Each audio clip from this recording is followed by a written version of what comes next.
Call to order a regular meeting for the Normal Local Liquor Commission. Please call the roll. Mr. Coos? Here. Mr. Fritzen? Here. Mr. Preston? Here. Mr. McBride? Here. Mrs. Lorenz? Here. Mr. McCarthy? Here. Ms. Gaines? Here. First order of business is approval of the minutes of the regular meeting of January 17th, 2017, and approval of minutes of the special meeting of February 20th, 2017. Move approval. Second. Changes or corrections? Please call the roll. Mr. Fritzen? Aye. Mr. Preston? Aye. Mr. McBride? Aye. Mrs. Lorenz? Aye. Mr. McCarthy? Aye. Ms. Gaines? Aye. Mayor Coos? Our next item for consideration is a recommendation to the commission for the approval of most all the liquor licenses in the town of Normal, our annual approval. I'm not going to go through the list as it is quite lengthy. Motion for approval, Move please. approval. Second. Discussion on the licenses? Thank you. Please call the roll. Mr. Preston? Aye. Mr. McBride? Aye. Mrs. Lorenz? Aye. Mr. McCarthy? Aye. Ms. Gaines? Aye. Mr. Fritzen? Aye. Mayor Coos? Aye. The license holders are approved. We have some complaints and citations on settled cases reports tonight. The first is BZIL1 doing business as Blaze Pizza. Their first offense, which would get a fine for furnishing alcohol to a person under 21 years of age, as which all of these are. First offense, the fine was $250, and that item was settled. The second is Casey's Retail Company at Casey's General Store at 1930 North Linden Street in Normal. Again, a first offense in 3 years, another $250 fine, and that fine has been paid. The third one is Red Robin International, also a first offense. Again, a fine of $250 was levied, and that fine was paid. That concludes our business with liquor here tonight. Motion for adjournment, please. So moved. Second. Please call the roll. Mr. McBride? Aye. Mrs. Lorenz? Aye. Mr. McCarthy? Aye. Ms. Gaines? Aye. Mr. Fritzen? Aye. Mr. Preston? Aye. Mayor Coos? Aye. Call to order a regular meeting for the Normal Town Council for March 20th, 2017. Please call the roll. Mayor Coos? Here. Mr. Fritzen? Here. Mr. Preston? Here. Mr. McBride? Here. Mrs. Lorenz? Here. Mr. McCarthy? Here. Ms. Gaines? Here. We'll begin with the Pledge of Allegiance. I pledge allegiance to the flag of the United States of America and to the republic for which it stands, one nation, under God, indivisible, with liberty and justice for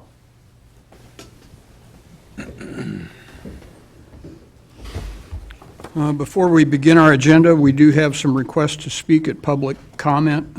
Given the nature of the issue that we're likely to hear comments on tonight, as I have done in the past, I've decided that we will open this for comments to anybody in the audience that would wish to speak. We've had 3 people that have asked to speak, and as soon as I pull that list up, we'll do them in order. First person is Craig Stimpert.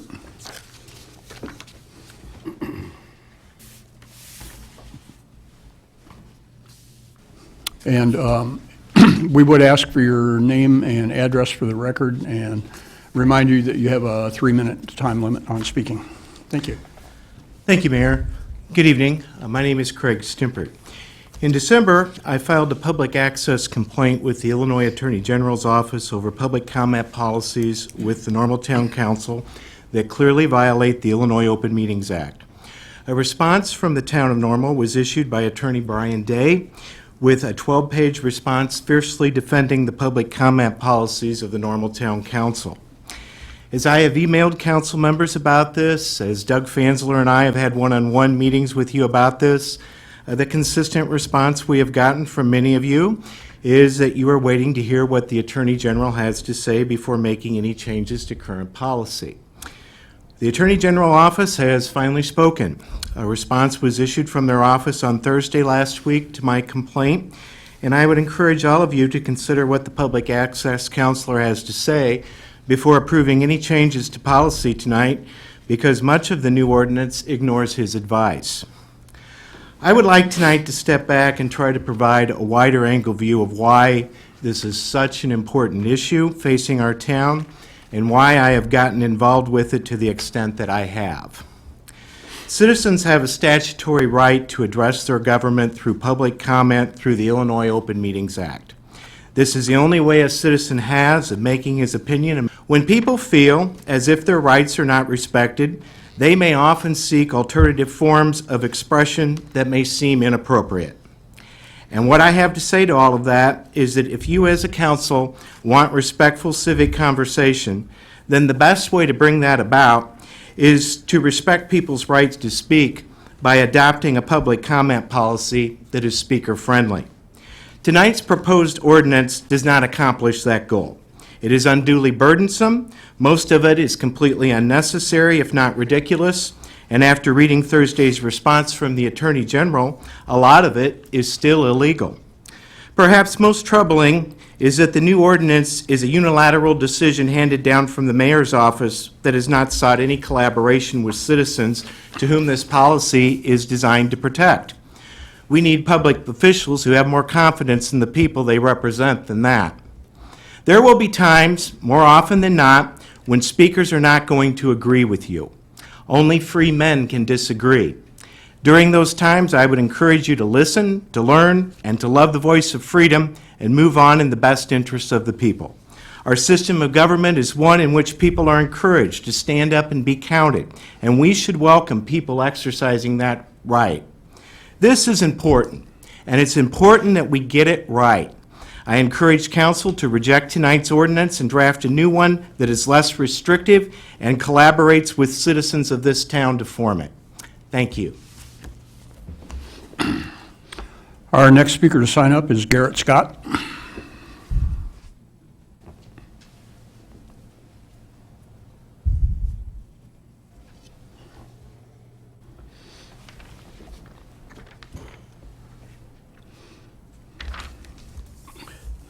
Garrett Scott, 202 Foster Drive, Normal. I come to support the ordinance as it is written, as is proposed.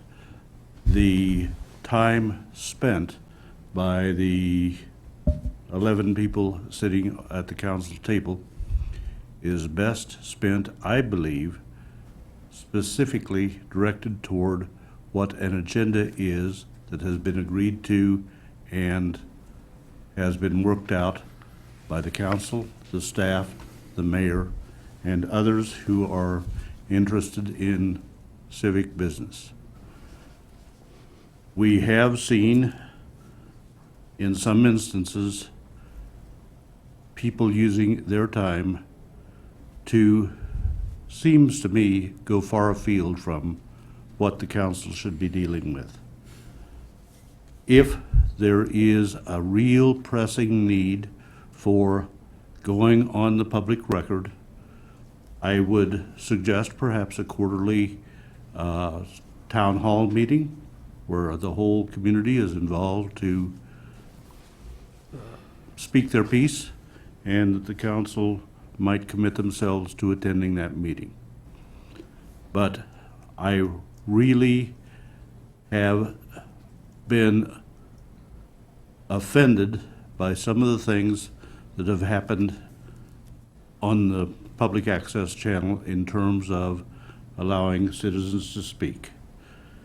I hope that you consider strongly what is before you, and I think it makes some additional allowances. I am not sure whether or not any of this has gone to the Illinois courts. Someone can help me there, but I think that there are reasonable reasons for the council to disagree with the opinion that has come from Springfield. I know it's difficult for all of you, and I wish you all the best. Thank you. Thank you. Our next speaker is Mark Tiratilli.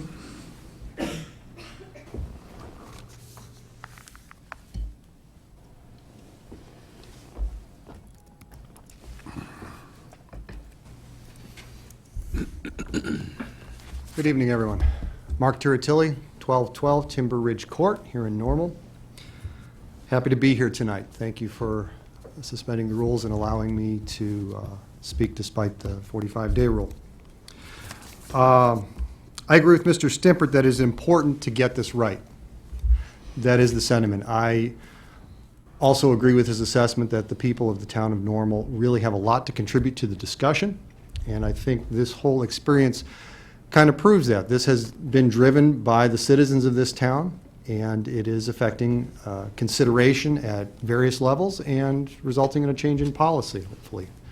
That's to be commended, I think. That is really, I think, the nature of civic engagement at the best. And I'm glad to see that that is happening tonight.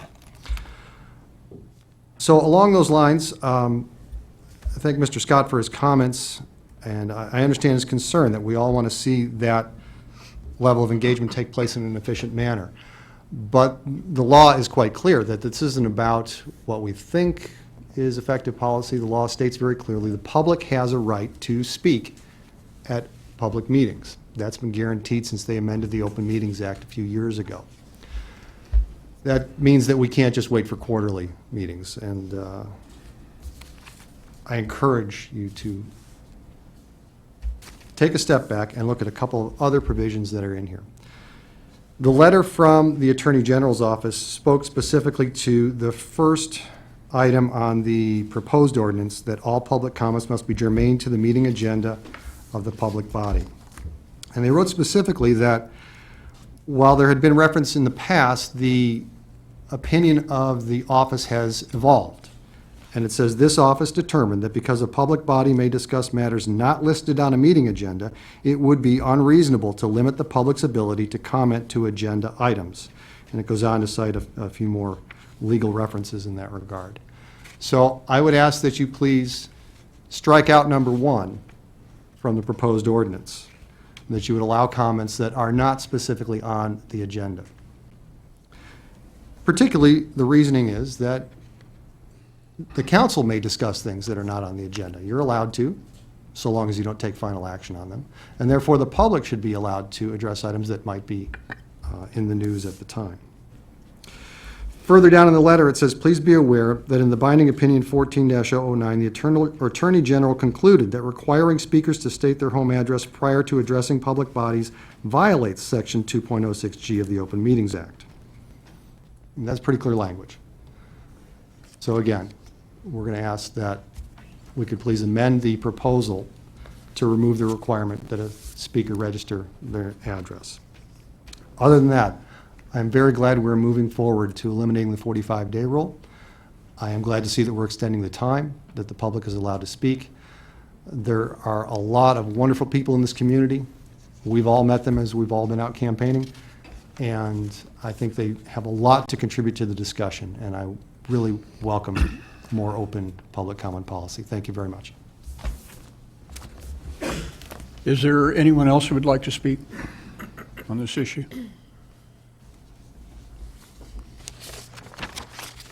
Okay, we move on to the omnibus vote agenda. Items that will be taken by one vote unless a council member would like to pull an item for discussion. I would like to be excused from voting on any bills I may have incurred in my duties as mayor. Ms. Lorenz? I will pull item J.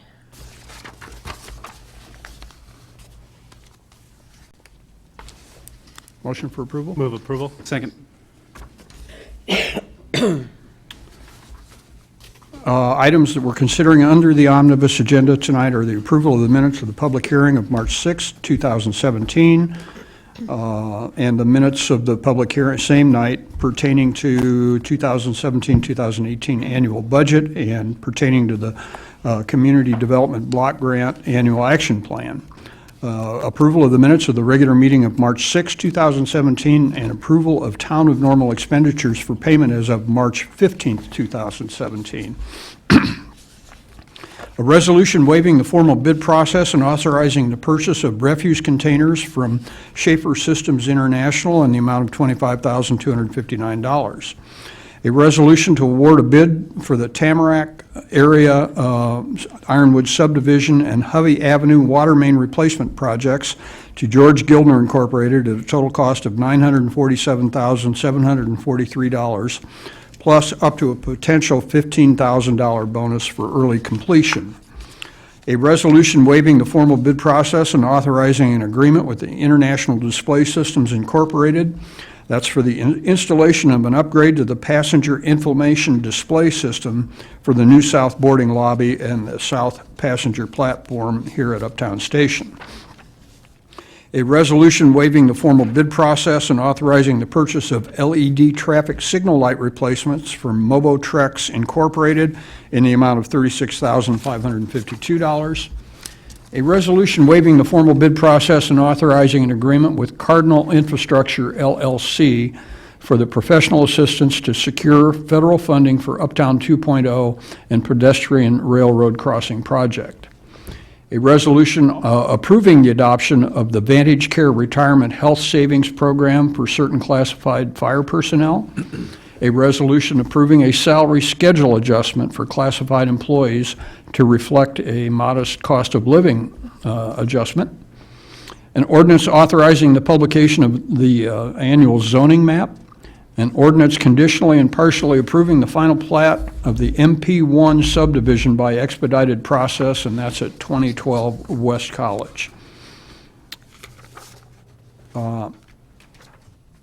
Please call the roll. Mr. Fritzen? Aye. Mr. Preston? Aye. Mr. McBride? Aye. Mrs. Lorenz? Aye. Mr. McCarthy? Aye. Ms. Gaines? Aye. Mayor Kus? Aye. Item J was pulled, and that is an ordinance amending Division 4 of the Fire Prevention Code and Chapter 25 of miscellaneous Division 1 fees. Ms. Lorenz? I'd like to move for this ordinance with the amendments as noted. Thank you. Second. Ms. Lorenz? And I would like to ask Mr. Day for some additional information on that. This was a last-minute audible. Just wanted to make sure that in the agenda item, we're giving sufficient notice under the Open Meetings Act of what's going to be voted on. So just to clarify that the ordinance amending Division 4 of the Fire Prevention Code concerns the placement of storage tanks, and the provision amending Chapter 25 concerns fees for hazardous material responses by the fire department. Thank you. Further discussion on this item? Please call the roll. Mr. Preston? Aye. Mr. McBride? Aye. Mrs. Lorenz? Aye. Mr. McCarthy? Aye. Ms. Gaines? Aye. Mr. Fritzen? Aye. Mayor Kus? Aye. The ordinance is approved. That concludes our omnibus agenda. We have one item of general orders. That is a resolution amending the rules for public comments at meetings of the Normal Town Council and other town boards and commissions. Motion for approval. Approval. Second. Before we get into discussion, we're going to hear from our Corporation Counsel, Brian Day. Brian, before coming to the town of Normal, was Corporation Counsel for the Illinois Municipal League and has significant background in the crafting of the open meetings legislation, and certainly has an opinion to render on that he did send to the Attorney General's office. So, Brian? Thank you. I just wanted to give a little background on kind of where we are, how we got to this point, and what our approach was to dealing with the provisions, particularly the 45-day rule. The town of Normal passed its initial public comment rules in 2011 after the General Assembly amended the state statute, the Open Meetings Act. And in that original passage was the 45-day rule, which, to my knowledge, has never really been an issue right up until this coming election season, where it was raised, I believe, as a campaign issue. Up until then, we hadn't really had any dealings with it. It was just kind of there, but never used. When this came up, it was the decision, I believe the council was always willing to take a look at modifying the provisions of the 45-day rule. I thought this was a good opportunity to address the situation with the Attorney General's office, to try to get some clarity out of that office as to what their approach is for dealing with this statute. The Attorney General's done a number of opinions, not all of them we've been able to see because they do a lot of informal, non-binding opinions, and they've been erratic. they tend to, like, even when we've seen in this opinion where they'll say one thing in one opinion and then decide they've changed their mind, or they may tell one community one thing and we hear that they're telling another community something else. So we thought that this was a good opportunity to engage the Attorney General's office and try to get them to state very much, this is exactly why we're going to rule the way we were. I don't think there was any illusion anywhere, knowing the stance of the Attorney General's office, that they were going to come back and say, oh yeah, we love the 45-day rule, that would be great.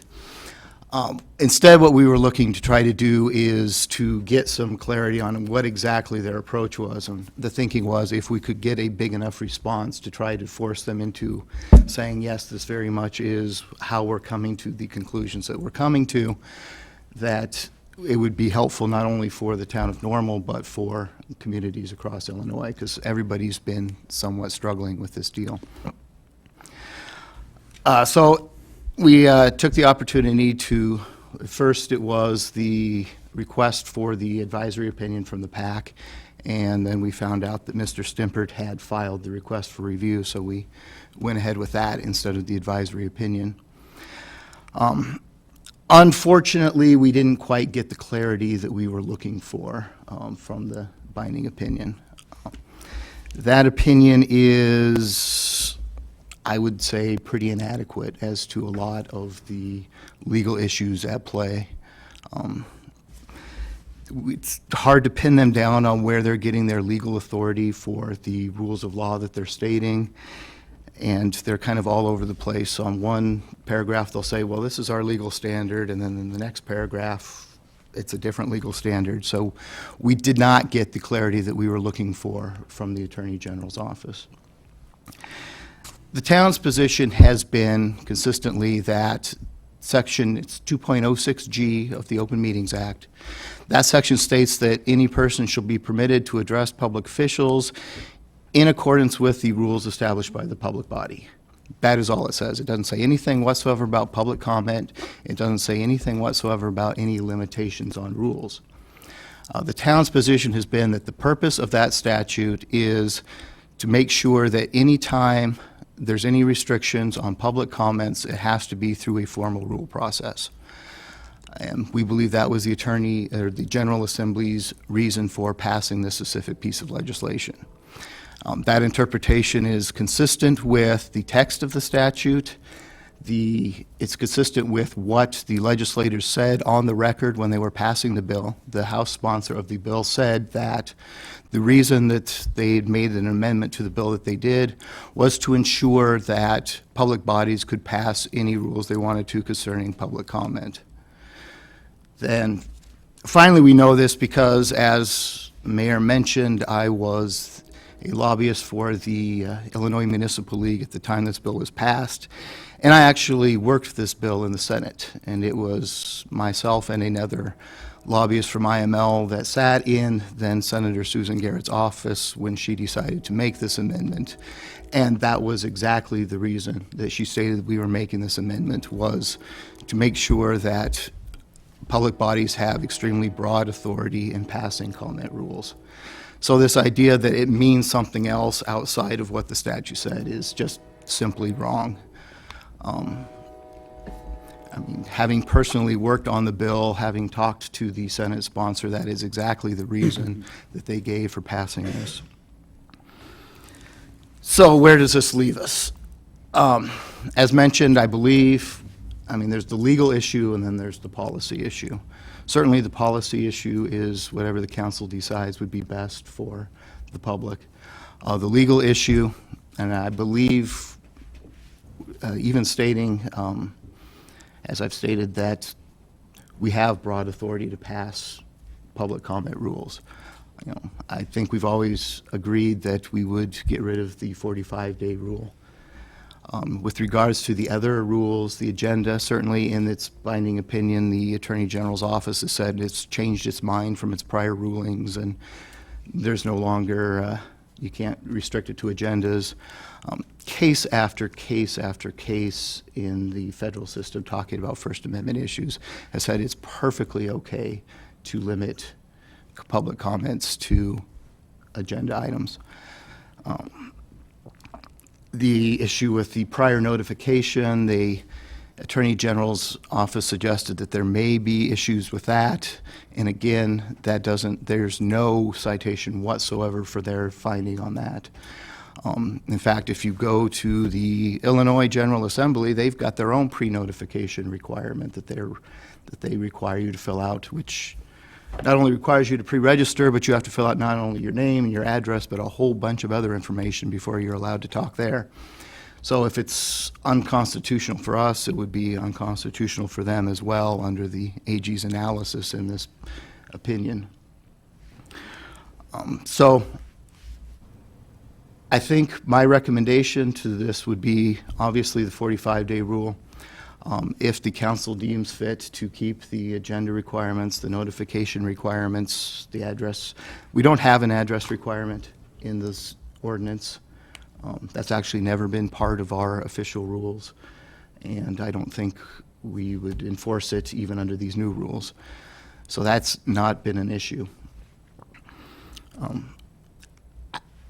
I think that if we have challenges going forward to our rules, I obviously never trust a lawyer who guarantees a specific result, but I think we've got a very strong case going forward if there's a legal challenge in any court on our position on this ordinance. So I'd be happy to answer any questions on this. Any questions for Mr. Day? I think that was a fairly thorough discussion. I'll just maybe a clarification on something you said about the address requirement, and I'll insert an opinion here, but it has always been my understanding that, again, we have asked, and I think that was the verbiage that you used, Mr. Mayor, earlier this evening, was we ask for your address, but we don't necessarily require it. And personally speaking, I will just say that at least knowing community of residents certainly provides some context, for me at least, to whatever content or comments are stated. But again, we've asked, but we don't require. Right, and certainly in some cases, I think you would want to know the address. These rules wouldn't just apply to this board, but it would also apply to, for instance, the Planning Commission, the Zoning Board. In that case's addresses may be very relevant to find out if somebody's, what their interest is in a specific topic that's before that board. Again, that's something that the AG's office didn't look at, didn't address. And perhaps that is where, having chaired a few Yeah. planning commission meetings back in the day, perhaps that's where my mindset is. Thank you. Thank you. Further questions for Mr. Day? Just Mr. Fritzen? I agree with the comments about the address, and the another aspect of that is that there are people with similar names or the same names, and to try to differentiate one person from another, the address is a way to help us do that. I know many times over the years, reading letters to the editor of the newspaper, there are names of people there, and I ask myself, I wonder if that's the so-and-so person that I know, and whatever. So I think it's helpful for the record of that. Registering to speak 2 hours before the meeting is problematic for some people, but our meetings we start our meetings at 7 o'clock. 2 hours before that is 5 o'clock. I'm not sure, the regular business hours at City Hall don't extend beyond that 5 o'clock. So we're actually telling people that right up to the last minute when you can expect somebody to be in the office conducting regular business hours. I don't think that's too much to ask, that they would register by then. And I'm not sure how or where they would register otherwise, other than whoever's the first to arrive at this meeting. So then we would be having to establish some different procedure here. So I don't think it's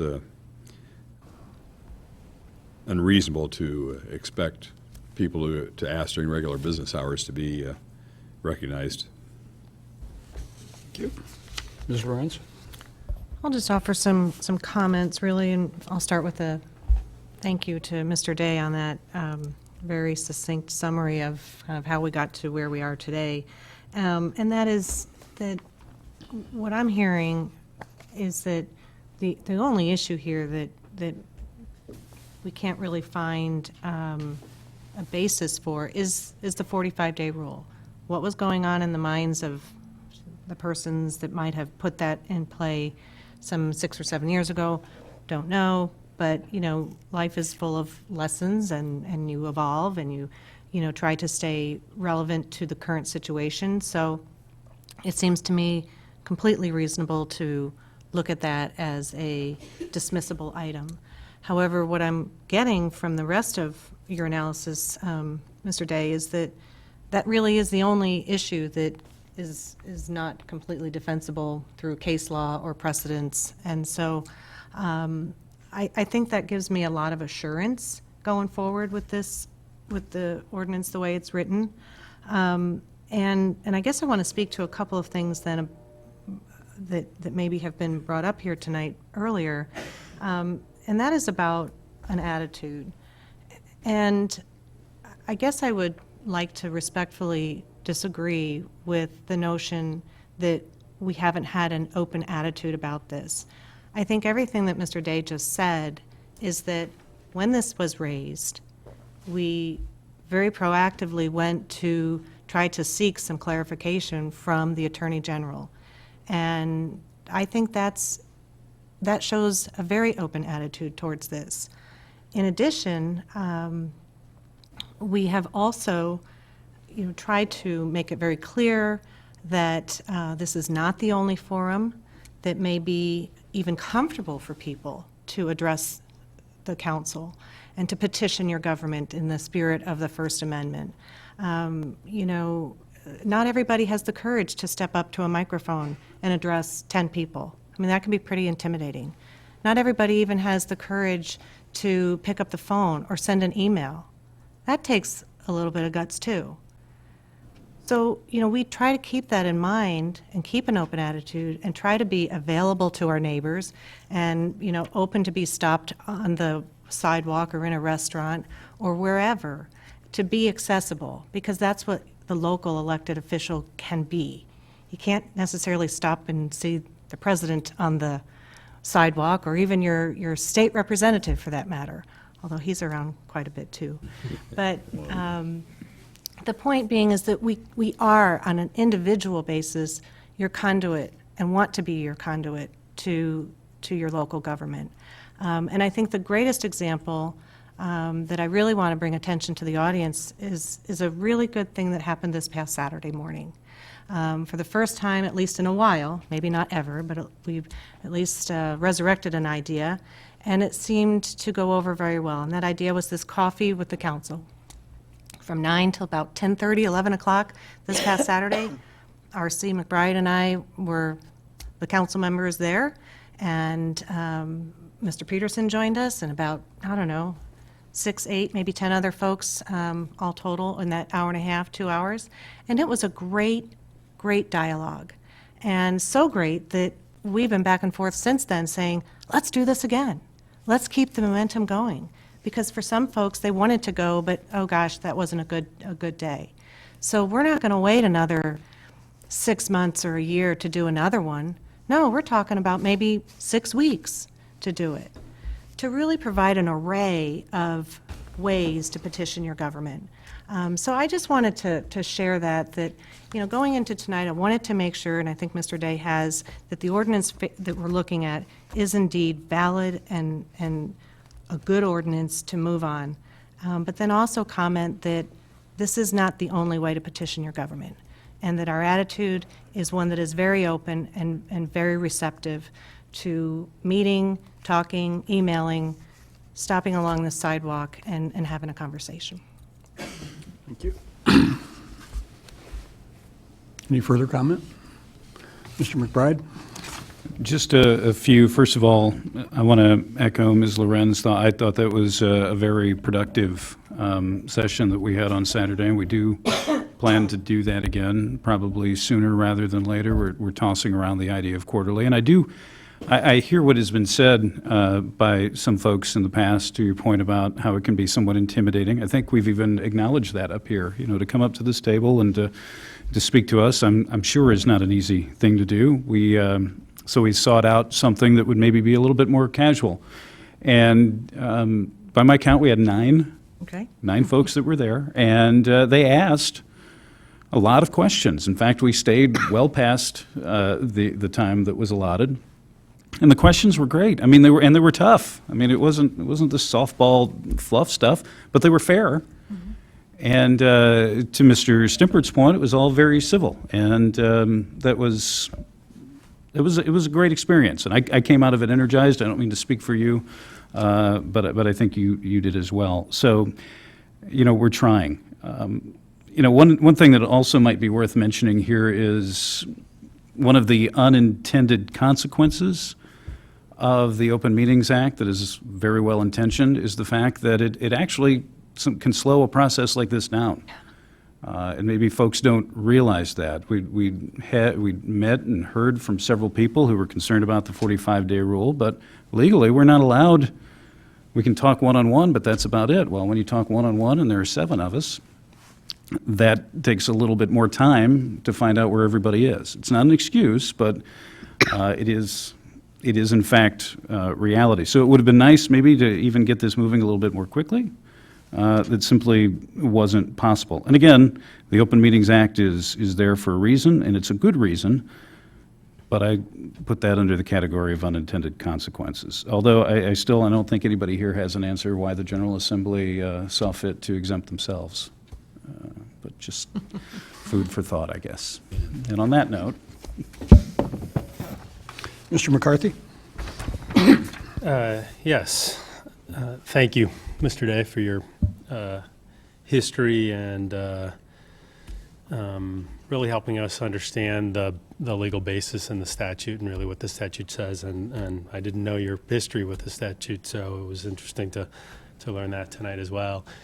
I've had the opportunity to speak to some of the speakers one-on-one and in a much less formal setting about this topic and some broader topics. And I do just want to amplify something my counterpart, Ms. Lorenz, said a little bit and talk about kind of the fear, the feel, the atmosphere. The speakers were very respectful tonight, and I really appreciate that. We're coming to an ordinance that maybe not everybody in the room is going to agree on all the details of the provisions and whether or not they have a basis somewhere in an opinion. But I do want to amplify and assert against a comment that this has not been a public process and there's been no public input. We're changing these rules precisely because there's been public input. Some of the people that are railing against that there's been no public input are some of the very people that we listened to, that some of us sat down, several members of us sat down with directly and listened to their concerns about this ruling. So this has been a very public process, one of our most public processes of a rule change recently. And so I'm here to offer that differing perspective and that different opinion, that in fact, this public comment has played out in the pantograph, it's played out on the radio, it's played out several times here at the council table, several times speakers, I think 3 or 4 to my count, public comments have been made, different meetings that this has been addressed. So I just wanted to make sure that we set the balance of that conversation, that this has really actually been a very, very public engaged process. Thank you. Thank you. Further discussion? Mr. Preston? Okay, yep. Thanks, Mayor. Thank you to Mr. Stimpert and Mr. Scott and Turtilli for speaking tonight. I think that, you guys coming up and discussing this, regardless of which side of the issue you fell on, is exactly the kind of good, productive opportunity that it should absolutely be afforded to all the citizens of Normal. We're up here and are devoting our time and hopefully some talent to serving and being good stewards of your government, representing the people of Normal, and making sure that you guys and our families and neighbors here have any opportunity to share their ideas, share their thoughts, communicate, ask questions, I think is exactly kind of the cornerstone, or a cornerstone of, local government probably at its best is doing the work of the people and then being involved in the process. Talked about openness, and Councilmember McCarthy, I think, very eloquently stated a point that I will probably play off of a little bit.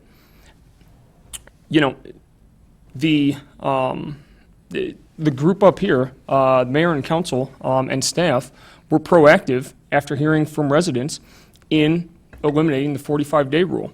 That was one that was publicly discussed and called to be eliminated, and for staff to kind of look at that before we heard anything back from the Attorney General suggesting that we needed to. And I think that being responsive, being open, and making sure that we're providing every opportunity for the people normal to be engaged in their local government like we're all also trying to do from this table, being citizens of Normal, is a good thing.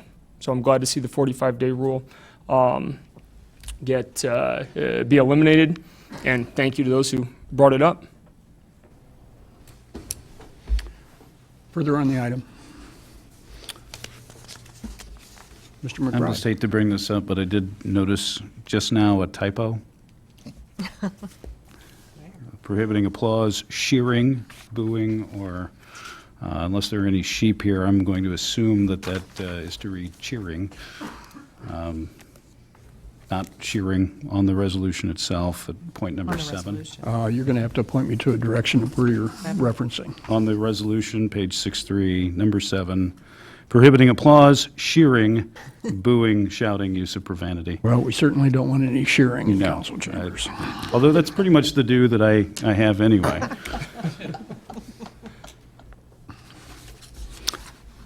If no further discussion, please call the roll.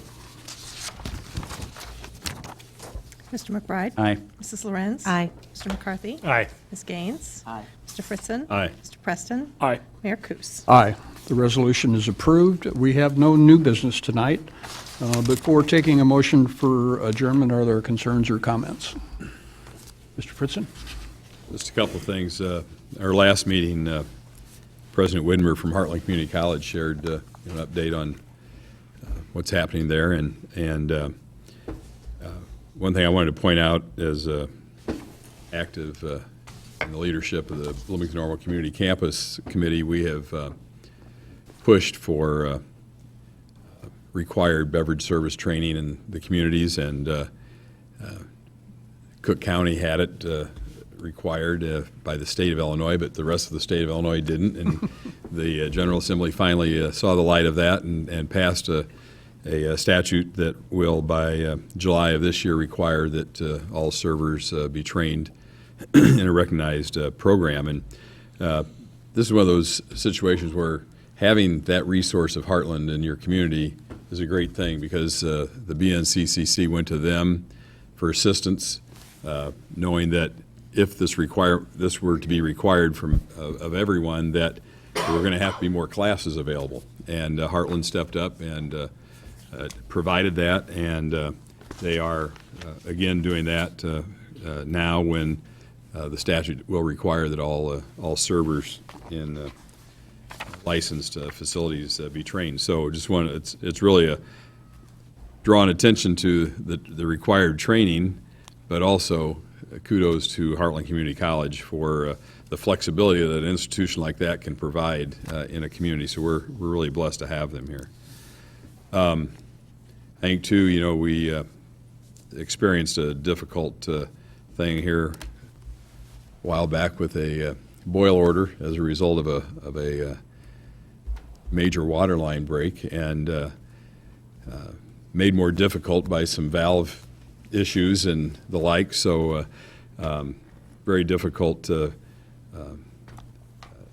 I can't imagine dealing with the rush of the water and everything that's going on there, and trying to get that fixed, and the amount of time our in-house people got that under control. I know, obviously, those affiliated with Epiphany probably would have liked to have been done even faster, but I just think from the time the break was discovered to the time it was corrected, just a really great job by our water department. I know we thank the citizens for their understanding, but I think a big thank you goes out to the water department and those involved in getting that repaired and going again. And thankfully, at the end of it all, we were safe, even though again, state requirements, because of the lack of pressure, we had to implement the boil order, but kudos to the guys there in the water department. Mr. Preston? Just one thing, quick, Mayor, a little public service announcement for anybody who cares. I just now pulled it up, did not have it up before, but it does look like our ISU men's basketball Redbirds are tied with about 3 minutes left in the second half. Oh, boy. Cheer on those Redbirds. Mr. Peterson? Yeah, I just wanted to dovetail with Mr. Fritzen's comments on the boil order. If you did not have a chance to see the pipe, it's out in the vestibule there. John Burkhardt is here, and Greg can give you a tour of that pipe. What's left of it, there's not much left of it. It was really an extraordinary break, and I think if you see it, when you see it, you'll be stunned at what's left of that 16-inch cast iron water main, 10-inch cast iron water main. Usually those breaks, there's a hole, maybe anywhere from an inch to 6 inches, and in this case, a 3 to 4 foot section of the main, half the pipe is gone. So that I think is proof positive this was a very unusual occurrence, and the fact that we lost so much water so quickly was extraordinary, and we still don't really have a good explanation as to what happened. We have some theories, but we don't know what happened. I'd also like to, as Mr. Fritzen, credit the employees. Certainly the water department did a great job, but really this touched a variety of departments, police and fire and communications and the front desk certainly, and public works, and everybody kind of pulled together, as this organization does in a time of relative crisis, and answered the call. I know Greg and John had calls from all departments after it happened. What do you need? What can we do to help? And that's the way this organization responds. I'm real proud of them for that. But it was an unfortunate situation, and it caused certainly some, at the very least, inconvenience to the community, and in some cases extreme inconvenience. And that's unfortunate, but most people were extraordinarily patient and understanding. We got a lot of phone calls in just those few days, and there were some interesting ones, and I understand how people react, but one I liked was, how am I going to take my medicine if I can't drink the water? So we suggested maybe there's juice or soft drinks, and the caller said, well, I hadn't thought about that. So we were helpful in providing a solution to somebody and we had a lot of calls from Bloomington residents. Probably 1 out of every 5 calls, I'm told, was from Bloomington residents wanting to know if they should boil their water as well. I only live a few blocks from Normal. We're completely separate systems, so there's no airborne issues or anything like that. But it was, they were concerned, and it was understandable. And a lot of calls from our residents wanting to know exactly what I needed to do. And I also want to credit the media. The media did a fantastic job. Radio, newspaper, television, they jumped on it. We're providing great information to people, so they didn't have to call us. And that was very, very helpful. We really, on these kinds of situations, we rely heavily on local media to get the word out, and they just did a fantastic job, and we really can't thank them enough. So if you didn't get to see the pipe, take a look as you walk out. It's kind of an amazing thing, and hopefully we won't see another one of those. I will note that Greg Tremmel was the director for a week, and this is, poor Greg. Unprecedented. Yep. Further comments or concerns? Motion for adjournment. So moved. Second. Please call the roll. Mrs. Lorenz? Aye. Mr. McCarthy? Aye. Ms. Gaines? Aye. Mr. Fritzen? Aye. Mr. Preston? Aye. Mr. McBride? Aye. Mayor Kus? Aye. We are adjourned. Thank you.